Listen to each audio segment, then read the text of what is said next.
I'm Amy Jo Martin. Welcome to the Why Not Now show.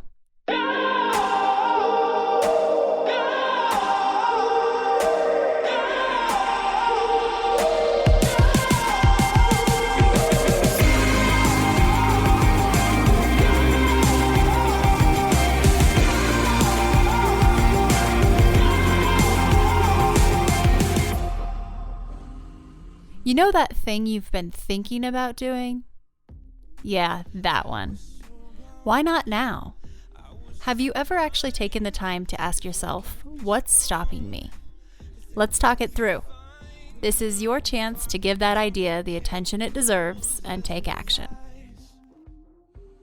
Each episode, I have a chat with a fascinating person, from entrepreneurs to athletes, celebrities, my parents, rocket scientists, and all walks of life. We talk through a critical time when they've asked themselves, why not now? We dissect that day or even that moment, step by step.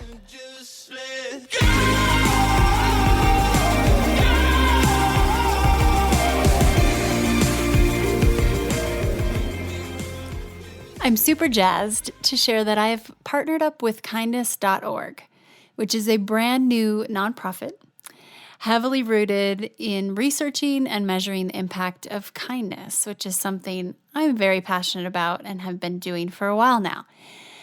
Now, we have just launched an initiative together, and it's called Spread Serotonin. And here's the ask.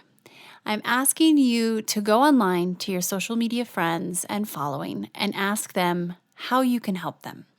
You can do this on Facebook, Twitter, Instagram, LinkedIn, you name it, your platform of choice, and just take a few minutes. You can do this anytime, anywhere, for any amount of time, and see how you can help your friends, your following. And this can be as specific as you'd like or as general as you'd like. I've been doing this now for the past 6 months or so, just randomly asking people, hey, how can I help you on social media? And it's been very interesting to see the feedback and the responses. And I've found that I catch myself doing this when I'm not in the best mood because it puts me in a really good mood. But over the last year or so, I've been doing a lot of studying and research around the topic of serotonin and its relationship with social media. So serotonin, the science of it, works like this. If you do something nice for me, you get a hit of serotonin, but so do I as the recipient. But so does everyone else who witnesses the act. If we think about this concept online, we can potentially scale serotonin, scale the act of kindness, scale the idea of helping one another, and accelerate it, spread it. And it's really a fascinating thing that I've been researching even more from a clinical research standpoint with some legit scientists. And our findings are that there is a relationship between what we're exposed to online, what type of content we're exposed to online, and our behavior offline. So we're in the preliminary phases, just wrapped up the first clinical study, but this is really neat because it's showing that we can now prove what impact the act of kindness can have, and also really do something that's more on a positive side versus thinking about the negative and the trolls and the cyberbullying, which is all a huge problem. But quite frankly, I'm so fatigued by all of the anger and the hatred that part of what motivated me to even get involved and research this was the desire to do something about it. I hope that you will join me and participate. Simply ask your friends and following if there's anything you could do to help. I even saw one individual who works in human resources. They told their following that they'd be happy to look at resumes or cover letters just to review, provide tips, and that was their form of helping. So you can get creative. You can do whatever you'd like. Use the hashtag spread serotonin. And that's how we'll be able to track what you're doing and measure it as well. But there are no strings attached. There are no gimmicks. This is purely out of the desire to spread kindness online, but also be able to measure and study and look at the way we can accelerate kindness and spread more. I look forward to following up next week and sharing some of the things that I'm seeing with other people who are using the hashtag spread serotonin. And we'll touch base next week.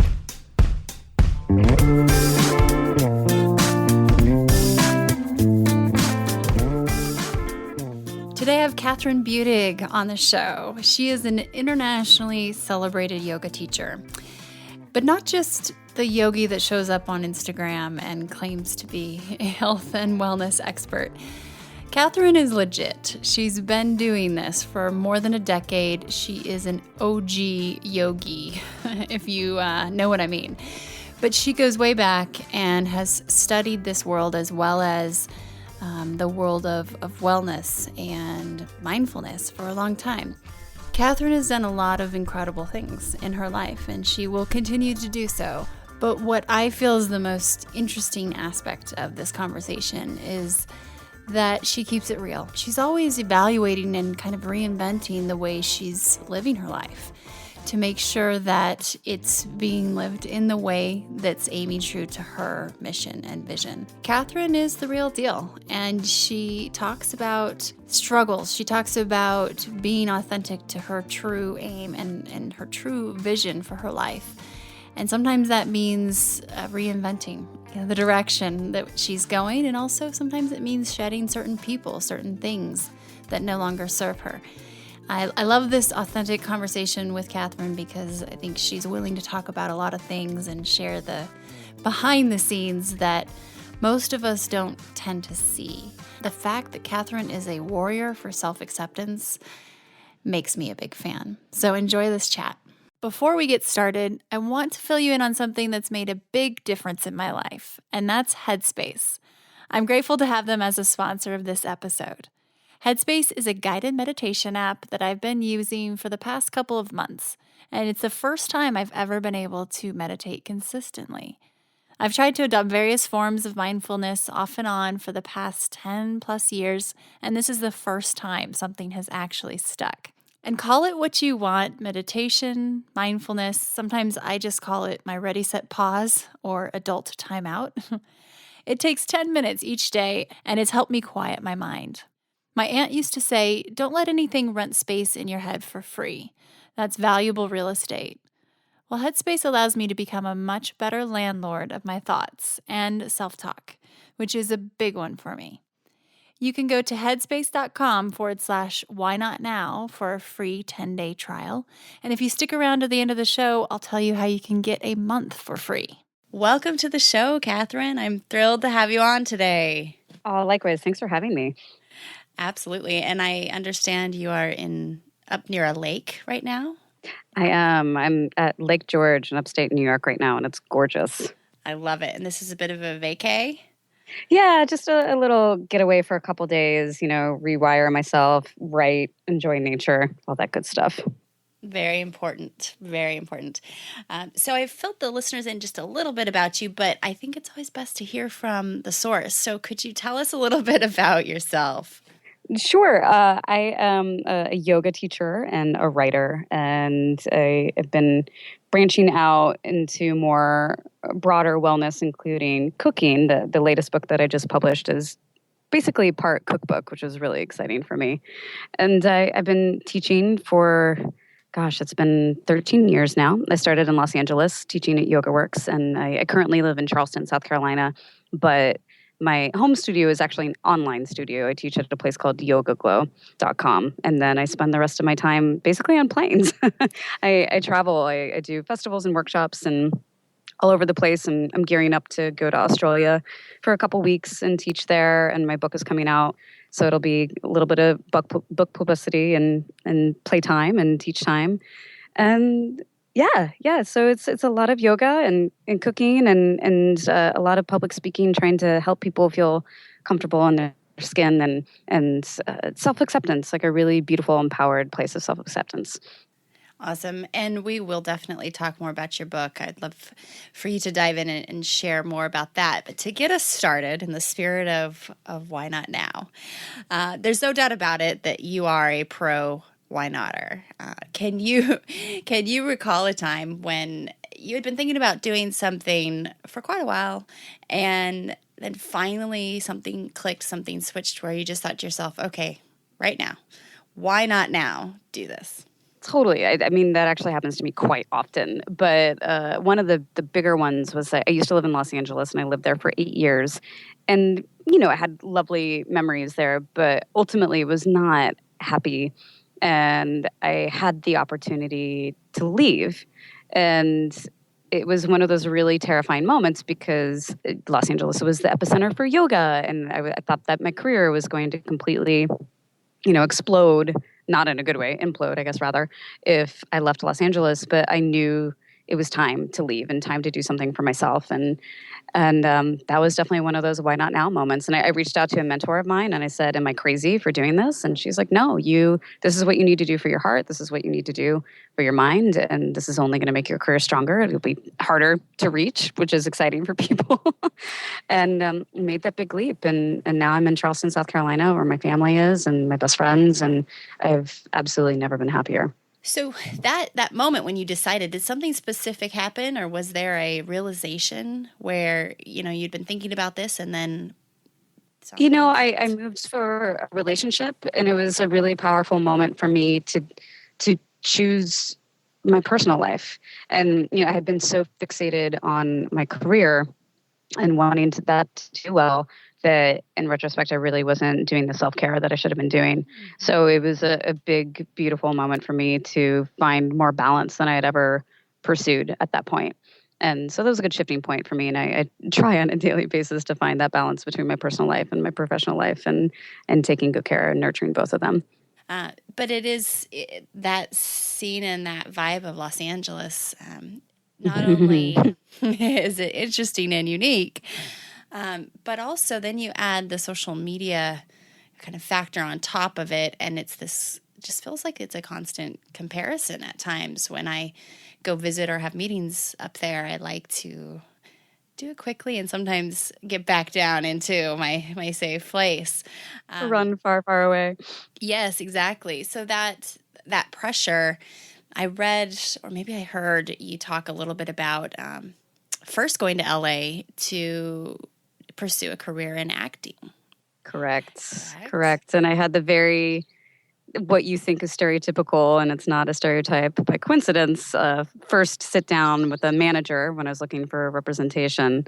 And I was 21 and beautiful, like fresh out of college, a little, shiny tater tot. And this manager sat me down and told me, I hate to be the one to say this and I don't agree with it, but the weight that you're at right now, you could be the funny best friend. And I'm 5'2" and I probably weighed like 108 pounds at the time. I was probably a size 2, size 4 at biggest. And it was just mesmerizing to me because I was still very young and delicate. And I remember leaving that meeting thinking, wait, I'm not skinny enough to be an ingenue. I'm like, I could just be the comedic relief because I'm so big. Are you kidding me? But it really messed with my head. And that voice was stuck with me for years. And, I had to do a lot of self-work to combat that and actually feel comfortable in my skin and not like something was wrong with me. It's just amazing that is the case for so many women. I think I've even heard that Jennifer Aniston was told the same thing before she got her friend on I have no role on Friends. Yeah. doubt that every actor ever has been told that. I mean, and it's just, and I'm so grateful. And I mean, bless all the actors out there. You guys are amazing. Like, I'm so glad I didn't go down that path because there's no way I could have handled people speaking to me that way on a regular basis. I would have lost my mind. I mean, I would have been blowing stuff up. You went a much different route, and you are kind of an OG of yoga. So you are literally thanks. able to say you were there before it was cool. and it's transitioned a lot for sure. So what has been the biggest change with yogic? Because you've seen it at a time before most people even had it on their radar, and now it's, of course, this huge thing. Yeah, I mean, social media, without a doubt, has been the monster change in yoga, and I'm still, as far as generations of yoga go, so incredibly young in my world. But I mean, it used to be yoga was really about lineage and it was passed down from teacher to teacher, and training was incredibly important. And it was also not a world that was meant for stardom. People didn't you didn't become a yoga teacher because you wanted to make a lot of money and have fame. That was the last job on earth that you would want to go after if that's what you wanted to attain. So the comedy now is that it is this like, oh, you can't make it as an actor or a rock star, become a yoga teacher. Yeah. And it's this really interesting, glossy world. And it saddens me because yoga is amazing. Like it simply is a very, very powerful tool that does so much. It just puts so much goodness into the world and altering people and allowing them to transcend. And I want it to stay that way. And I'm not saying when I say lineage that people need to teach the way it's always been taught, but take the lineage, understand where this comes from, what makes it important, how to teach it properly, and then obviously add your voice and make it yours. But I don't see that kind of training happening anymore, and it's a way to make money, and people are pumping out teacher trainings left and right, and people have just graduated from teacher trainings or leading teacher trainings, and it's just there's this attitude of must have success now, and I was really blessed to earn my success and to train for years and to learn. That's the only way you get good at anything is through experience and time. You can't just arrive at the top. So that's my concern with the yoga world in this day and age is that it's a popularity contest, it feels like, and who's good looking, how many likes do you have, how many followers do you have, and I would like to see it go back to a more pure place. We could talk for hours about that topic. And that applies to all different genres, right? That's not just the yoga world. I feel like that's the world in general right now. Oh, it's absolutely true. And we have this paradigm and shift of reality in the physical world and the virtual world. And the two mirror each other. What we do in the virtual world does impact, of course, our environment in the physical. However, sometimes it's two different images, two different people or personalities that can't sustain because you absolutely can't have that inauthentic kind of presence for very long. With that said, then on the other hand, we have so much anger and hatred, but also the political season. And it's just left a lot of people, I think, clueless with what to do with their own presence on social media. Like, is this even a place I want to be in the amount of fatigue that people have? So if you were to, be advising a young girl or just giving them a little bit of advice and guidance, let's say, 13, 14-year-old, what would be some of your thoughts and wisdom to give them as a lens through which they see social media? Oh, gosh. I would just be like, don't buy a phone. Don't do it. Which obviously is just not what it's going to be. I would just try to remind them that this isn't real. What you're seeing on social media, what I hear people say all the time, oh, have you seen such and such? Do you know how she's doing? Oh, I haven't, but, she appears to be doing really well on social media. And that always makes me laugh because everybody appears to be doing well on social media. It's not like people are obviously going to post the one photo they took out of 100 with the proper filters and the angle that is going to tell the story in the way they want it to be digested. And I would tell a young woman that that's what social media is. It's an altered story. And this is not reality. And if you truly want to be in tune with who you are and who you are in the community, you need to put down your phone and you need to actually get out into the world. You need to have face-to-face interactions. You need to be, flipping pages of a book instead of swiping on a screen. It's, getting people back into a place where you can't alter everything. There's no time to alter it. This is actual real time. This is a true experience. And it's fatiguing for me to think about it, is just all the storytelling that's going on. And, a young woman or man for that matter already has so much to deal with, and then you have these comparisons and pressure put upon you, and it's poison. It's deeply affecting our youth and our adults for that matter. So I think we could all benefit with not sitting there swiping through people's feeds and learning how to read a book again, learning how to actually go out on a date with a friend or, a partner and experience what's actually going on. Absolutely. And it is so powerful for the positive as well. It's just, it's almost as though we need to make being real cool. It is cool to be yourself. And when that becomes trendy and cool, we might see that shift of positive spreading just as quick as negative, but also a change in the comparison and that kind of fake environment. But it's something I think a lot about because it's really my world. And and especially with younger people, kids are learning to use technology before they're learning to talk now. So as we think about babies in cradles with iPads. Absolutely. And trying to swipe on a physical magazine because they think that that's how you turn the page. Well, that's depressing. It is. It's crazy. I guess coming back around, the way as an outsider and as someone who is not viewed as a health and wellness expert, it appears that everybody has become one now, right? So there's this democratized kind of place where you can get your license of authority via social media by a certain amount of likes or a certain amount of, comments. So you've been able to keep it real, and it's refreshing.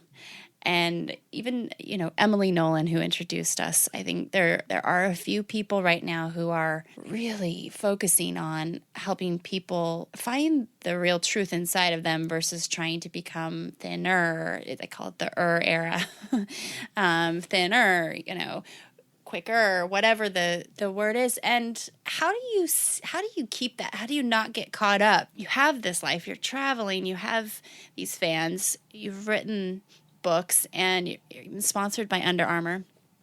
Your brand is authenticity. So how do you keep that real? I mean, I guess I can thank my parents for that one, because had I done anything but, they would have smacked my behind.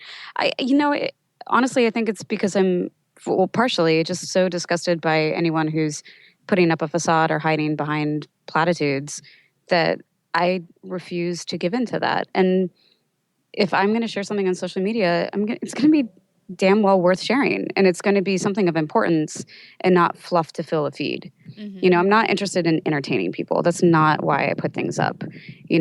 My feed is an extension of my career and what I'm offering into the world. So if I want to put something there, I need to mean it. And I need to mean it so much that when an army of insulting comments come at me because of something, I will not retreat because I fully believe in what I shared. And I think if more people would stand by what they actually believe in, that could make a huge difference. And I think instead what's happening is people just, put something up without really thinking it through. And then they either end up defending themselves in the comment section or getting into a fight or taking things down. And it's like, just say what you mean and put things that are real. Or like, don't put some beautiful photo up with a quote that has absolutely nothing to do with your photograph whatsoever, where it's so apparent that you're just putting up eye candy to capture someone's attention to a quote that, does that even freaking mean anything to you? It just seems to me like it's a ploy for likes and followers and attention. Yes, and absolutely. What's going to happen? This app is going to crash. This app is going to go away. And then what becomes of you? If you've completely built your life up with social media, it will collapse. It's going to go away. And that's why I'm still interested in writing books and writing articles and actual, commentary that lives and not a picture book. And don't get me wrong, I love the essence of Instagram. I think it's an amazing place to capture your memories. And I like going through my feed because, wow, look at all my journeys, look at all my experiences. And I really love that. But I would never want to go through my feed and be like, whoa, I sold out here. And, oh, and look, I sold out again. And it's just, that's very important to me because it's what I teach. And I have to withhold that I have to hold that up in my personal life. Makes total sense. And you're a very good role model for that. So at least we have that going for us. Switching gears, I guess, a little bit to the future of yoga. So with most of my guests, I talk about how technology impacts their world. And I was thinking about this question for you. And given that, first of all, you have an online studio, so much of your world is online, but in general, how has technology impacted yoga, and what is the future of yoga? I think that technology has impacted yoga in such a beautiful way, actually, for the most part. Uh, Teaching on an online platform like I do on Yoga Glow, it's such a beautiful way for people to get yoga who would never have the opportunity otherwise. You know, for someone who can't afford to drop 20 to $25 a class, which is a very common rate in a major city. Someone who lives in a place who doesn't have access to a studio, or maybe there's one studio and they don't like the teachers or they don't like the style. Or, maybe you're a mother or father of 3 kids and the chances of getting out of your house are slim to none. There's just so many options that, those of us who get to live in Los Angeles or New York and have the cash flow to just go take yoga every day at a gorgeous studio with top tier teachers, like that is such a blessing. It is such a huge blessing. And it's been so special for me because I travel around the world teaching workshops, and people come to my workshops who consider me to be their teacher, who have never met me in person. They've only ever practiced with me online. And that's amazing because it's just, they're so excited to meet me. They're like, I can't believe this, like, because I feel like I know you so well. In that sense, technology is unbelievable because it's spreading yoga to all the nooks and crannies of the world where it really hadn't been able to infiltrate yet. So in that sense, I think it's magic. In a perfect world, obviously, we'd all have accessibility to genius teachers and senior teachers and people who could watch our form and take good care of us. But, the reality is that's just not how it is. So I'm a huge proponent of it, and I'm excited to see what else will come from it. I don't know how I feel about teacher trainings online. That's kind of where I draw the line because I do think it's important for that to be handed down in an actual physical realm. But just as far as giving people the opportunity to practice, I think it's amazing. Yes, absolutely. I was just at a retreat in Costa Rica, and it was typically a place where teacher training takes place, but we were there just more for adventure and having fun and health and wellness. And they were explaining to me that I could come back for a few weeks training time, I could become certified. And oh boy. I was like, oh, that doesn't seem right to me. It's amazing. But at the same time, I guess the value really will rise to the top. And given that you're able to kind of scale and offer your talents and this experience to more people through the online platform, it's the ultimate equalizer. You aren't bound by geographic barriers. So it's actually really, really wonderful and democratizing in a way. And so the future of the practice, and I read that you are a martial artist as well. Yeah, I am. So if we look at kind of that world, and I know enough about martial arts to be dangerous. One of my good friends, yeah, but not really dangerous as in literally, but one of my good friends is Shannon Lee, Bruce Lee's daughter, and I knew nothing until I met her. And my husband actually leads the Bruce Lee Foundation. He's the executive director. So I've learned quite a bit about the different practices, but do you see yoga going through a similar process where obviously there are different practices already, but you know how martial arts then kind of evolved into MMA too, mixed martial arts. Where do you see the yoga roadmap going? There are similarities because you have all the different styles of martial arts. You have karate, you have kung fu, you have jujitsu, Muay Thai. And in the same way, in the yoga world, you have Ashtanga, you have Iyengar, you have Kundalini.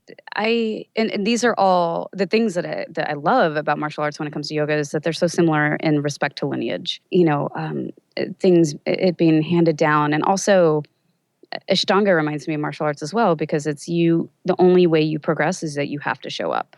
You don't get your next ranking until you've earned it. And I love that. I love that there's no quick shortcut to getting up a trophy. You earn it. You have to earn it. And I think that's so beautiful. I don't know. And I actually am a fan of MMA. I enjoy watching it. I think it's really dynamic to see all the different styles blended together like that. I don't know if I see that happening with yoga so much. In a sense, I guess you could say that's already kind of happening because you have a lot of teachers who are trained in Vinyasa Flow or they're trained in Iyengar or Baptiste. And at the end of the day, they take their lineage and then they try all these different styles of yoga, which is what I did, and then basically took from all the different aspects what I liked and left what I didn't like, and then created my style. And I applaud that. I think that's great because then you're being really truthful to what's important to you and what you agree with and what feels good in the body and what you're comfortable with teaching. But I don't, if you think it's going to be like, oh, is there going to be like a commercialized kind of result? Is that what you mean? Actually, it's totally open-ended. And what's so cool about this is that you have the opportunity to mold where it goes because you are that thought leader. You're at that voice of authority where people will follow. So I just wondered if there was kind of anything in the back of your mind as far as where this was going and where you want it to go, because the truth is that you are a big deciding factor. No pressure. Thanks. I want people to be smart, honestly. I want them to take their time and to be smart. And you can say you're an Ashtangi and you've done Ashtanga your entire life. That doesn't mean that you only have to practice or teach Ashtanga. Like, I truly believe in it's never too late to reinvent yourself. But obviously, if you want to reinvent yourself, you should study and you should learn and make sure that you're absorbing the necessary lessons to be intelligent with what you are going to share. But I just think it's important that people are intelligent, but do what feels good. Like, you teach what's exciting to you. And if you're not excited to teach anymore, don't do it. Move on, change it up, do something else. I see people either becoming stagnant or getting in a rut, or on the complete flip side, being so incredibly overeager to be remarkably successful that they don't even know what they're talking about.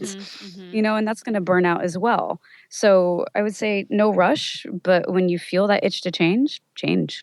Yes, go for it. I guess it comes back to aim true and aiming true, right?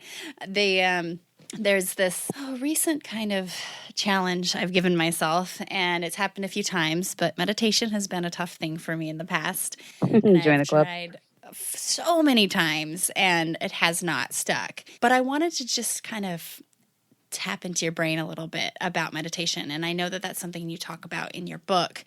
And maybe you can help me. So as I reverse engineer kind of why I think it's sticking this time, first, I think it's the Headspace app because it's totally my crutch. But also, it's a little selfish in that I recently had this Reiki experience in Santa Fe, and this is not my typical nature. If you would have asked me several years ago about Reiki and about some of the different things that are much more common now, I would have probably thought they were complete fluff. However, I don't. And afterward, I was talking about the chakras with this woman, and she said, "Well, you really need to open up." And I may be saying this wrong, so correct me, but your crown chakra, and that's how you will get your good ideas, and that's how you can actually kind of transcend yourself and get and I'm like, okay, so if I meditate in my head, it's very black and white. If I meditate, I will have better ideas. It's like, okay, cool. That's a good enough ROI. I mean, I like the calmness and all that jazz, but if we can really see some value in this otherwise. So I'm secretly saying that to myself in the back of my head, and it's working. To keep me going.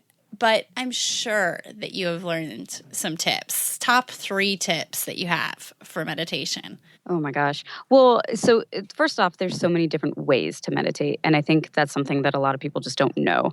So I see so many people just trying to sit down and not think, which obviously that's going to be dreadful. Yeah. And for most people, wildly unsuccessful.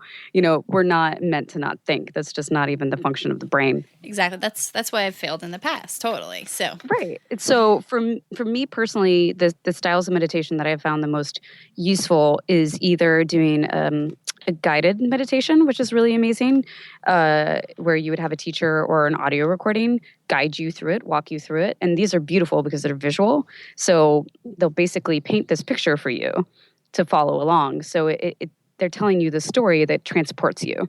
And then once you get transported to this place, that's more of the zone that would enable you to get into a good meditative state. So I love that.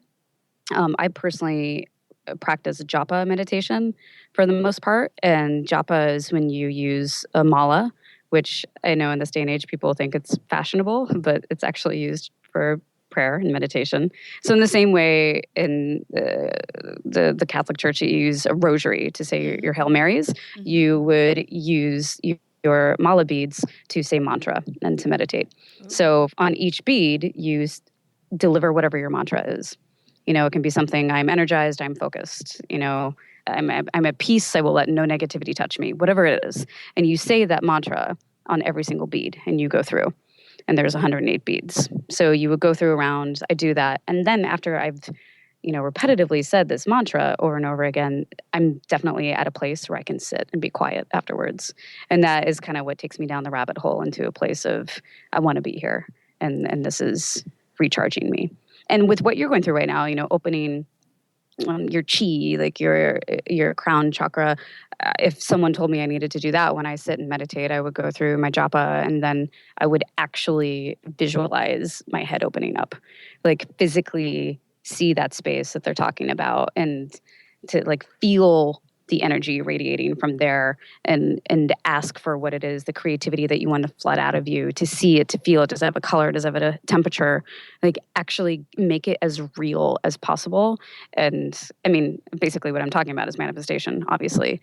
But if you take the time to do that every single day, like that's how you create reality, is by actually seeing it, envisioning it, manifesting it, creating it, and asking for it, which is also known as magic. I am so excited. You're making magic tangible for the first time. Like, I have a little to-do list here. I'm writing a mala bead.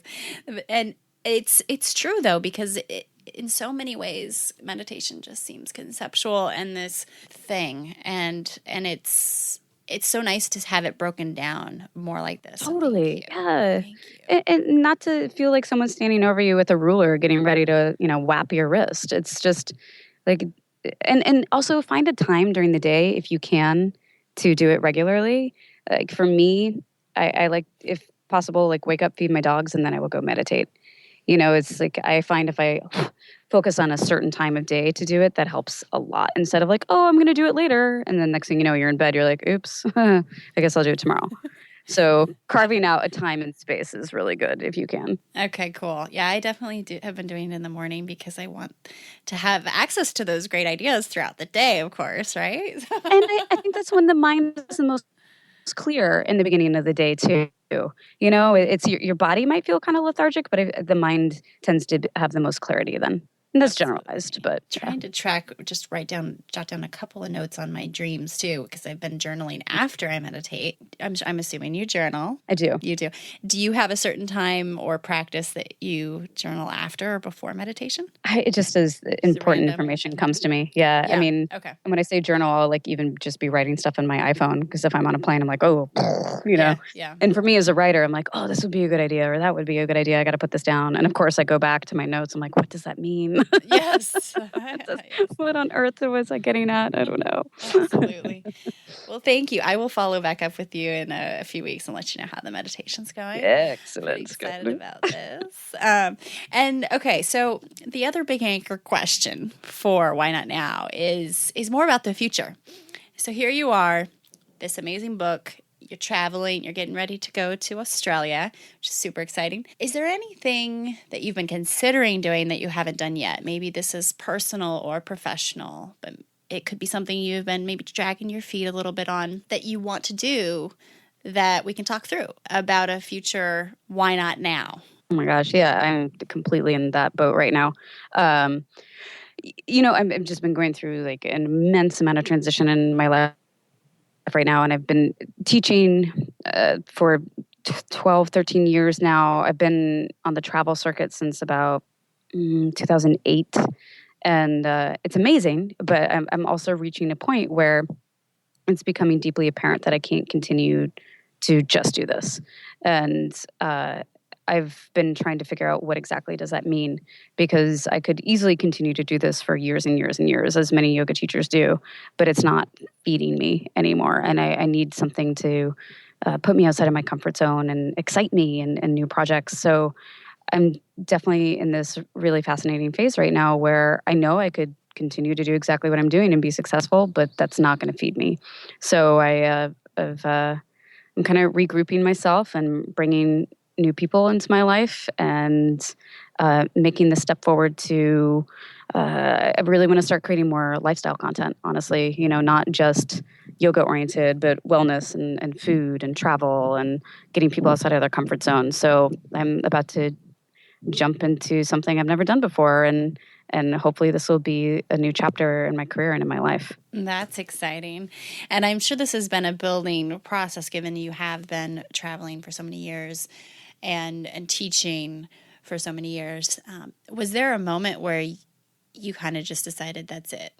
And I ask specifically because I've been on that road before when it comes to travel and when it just comes to the pace and not necessarily having roots as much as you might like. And I know for me, there definitely was a moment. I think I was on 210 flights in 1 year, and it was just kind of a that's it. For you, do you remember a specific moment? There's been a lot of moments like that. I mean, I think there's that moment where you wake up and it takes you several minutes to even know where you are. Yep. And which, you can look at it two different ways. It's like, oh, what a blessing. I get to see the world. This is amazing. Or it's like, this is too much. This is too much. I don't remember what my bed feels like. Like, I'm worried about my dogs not knowing who I am. It's just those little things. And I really need to strike a more harmonious balance with how much I'm traveling and working versus how much I allow myself to be home and do things for me. So there wasn't one specific aha moment. There's just been a bunch of this needs to change. And I've had to cut some really pivotal relationships out of my life that have not been easy to do, but I knew that there were certain things that needed to change if I wanted to move forward. So, the past 6 months of my life have just been full of those transitions. And, I'm trying not to do every single one at once because I would probably just like implode. But it's knowing that every strong move that I make is for my benefit and where I want to be moving forward. So it's been a slow burn, but I don't know, maybe in retrospect, not so slow, but like I'm really excited by the end of this year. I feel like I'm really going to be lined up for that next phase that I want to enter into. That's exciting. And there's a common theme when in speaking with people about this specific question. It comes back to the people in their lives many times. So it's either a lot of folks say, I needed to have the conversation with so-and-so or someone that was close to them to kind of as an accountability check, but also an FYI, this is where I'm headed. You can either be on board or not. And for you to say, you're surrounding yourself with some new people, but also having to shed some relationships that may not be serving you. It's interesting to think about that in terms of a why not now question. Sometimes it's not as easy as just getting started. It's more about making sure the right people are around you so you can get started. And it's such a valuable takeaway, I think, for people. And we don't take stock often enough of who is around us. Yeah. And I also think that we're a society that views, if you end a relationship, whether romantic or platonic, that's somehow viewed as failure. And I just think that is a highly incorrect observation from people, and that having the strength to know that a person no longer serves you, and I don't mean that in a selfish way, that you're not serving each other, like that you're not lined up, that you're not like vibrating at the same frequency, that if you continue to have that person in your life, that is holding both of you down. And I've lost relationships, I've lost friends, and I've had those moments of like, oh my gosh, like what went wrong? But it's actually, I'm getting to a point where I feel very empowered when I know, like, no, you are not good for me. This is not helping me. This is not good in my life. And I don't need that around me. Like I feel very confident when I make those choices now. And, it's easy for people to move into that place of lack of ownership or like, oh, why are you doing this to me? But, really stand on your own 2 feet and know what's good for you and make that decision, and don't let the noise of others sway you. I think that's so remarkably important for people, and I don't see people doing that enough. I love it. As we wrap things up, I have a few just rapid fire questions for you. And Bring it. You can elaborate if you'd like, but here they come. What keeps you up at night? wondering what I'm going to have for breakfast. That's a good answer. That's great. How do you inspire yourself during droughts? Reading fiction. Fiction is so incredibly inspiring to me. And speaking of reading, what are you reading right now? I'm actually reading nonfiction. Haha. I'm reading a book called Witches of America. I met the author when I was at the Arkansas Literary Festival.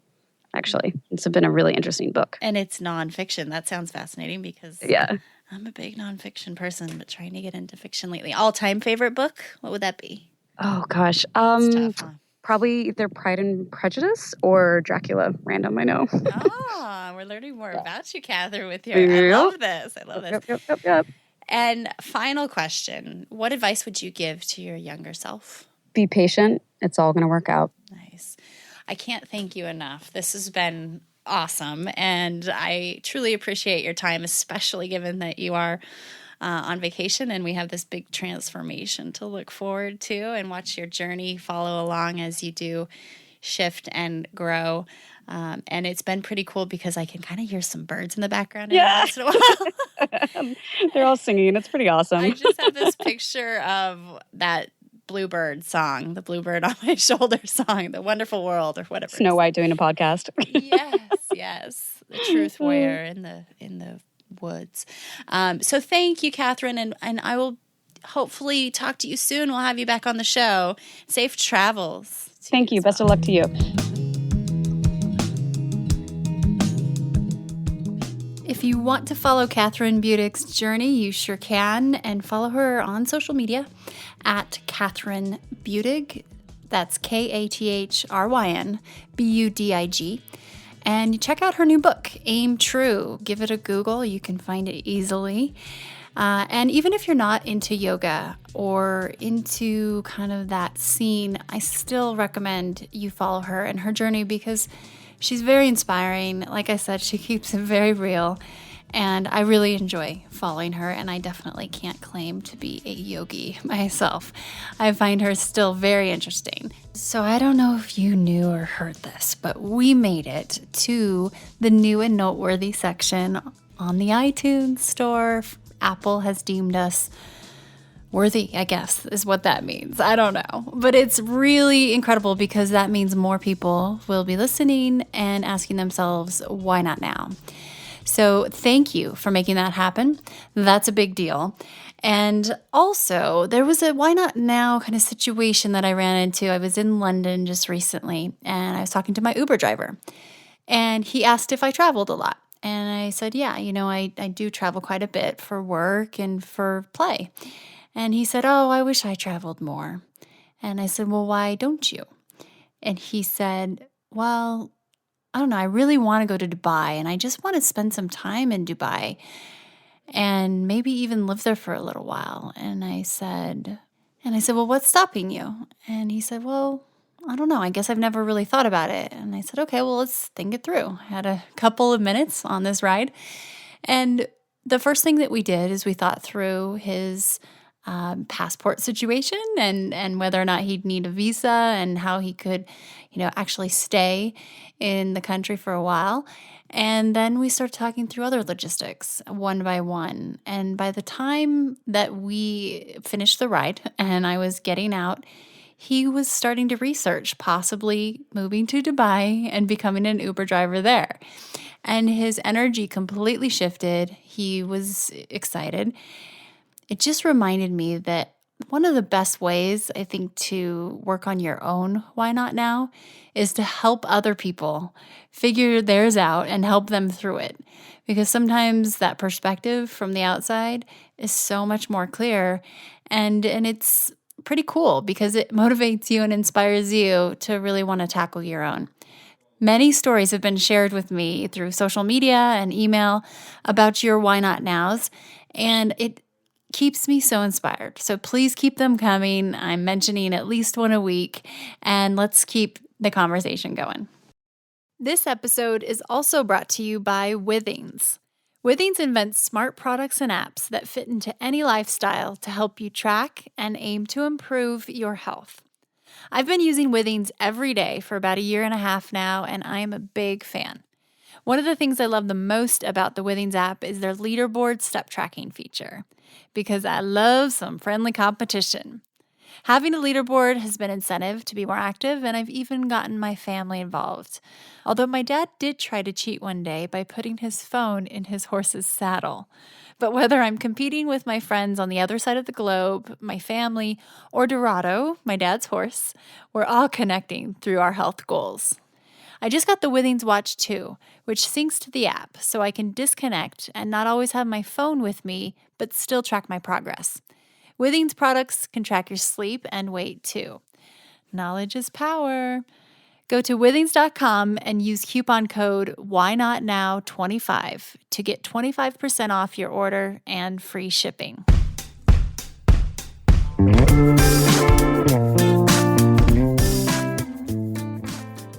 I want to hear what your Why Not Now is. Please share it with me on Twitter, Instagram, or Facebook at Amy Jo Martin.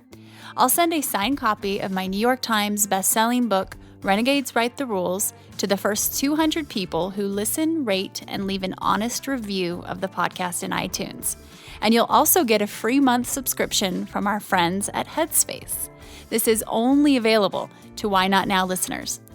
Once you've left a rating and review on iTunes, just email your iTunes handle name and your mailing address to whynotnow@amyjomartin.com, and we'll get your package in the mail to you. For detailed show notes, head to amyjomartin.com/whynotnow. That's where you'll find links to things we discussed on the show, special offers, and how you can keep in touch with guests. Hat tip to my buddies Ash and Devin at Rock Salt Music for our tunes today. You just listened to the talented John Coggins in Let's Go and Let It Ride. And a jump high five to my talented husband, Richard Greer, for producing the show and being patient with me. See you next time. Until then, why not now?